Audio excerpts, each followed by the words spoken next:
Latest news updates కోసం ఇప్పుడే download చేసుకోండి media effects app. Welcome to media effects.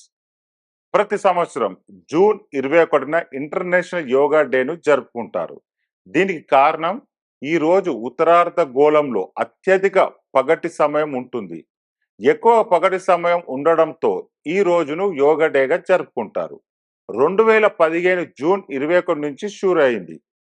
ఇంద్రియాలను వశపరుచుకొని చిత్తమును ఈశ్వరుడి మీదకు మళ్లించడమే, ఏకాగ్రత సాధించి పరమార్థ తత్వమునకు వెళ్ళడమే యోగా. యోగా అంటే సాధన అని అర్థం. యోగాలో చాలా ఆసనాలు, సాధనాలు ఉన్నాయి. వీటన్నిటిని చేసేటప్పుడు పాటించే ఏకైక సూత్రం శ్వాసక్రియపై ధ్యాస ఉంచడం. ఇలా చేస్తే శ్వాసక్రియలోని ఇబ్బందులు దూరమవుతాయి. శరీరంలో హార్మోన్స్ విడుదలై శరీరంతో పాటు మనసు కూడా హాయిగా ప్రశాంతంగా ఉంటుంది. చాలా మానసిక సమస్యలు కూడా దూరం అవుతాయి.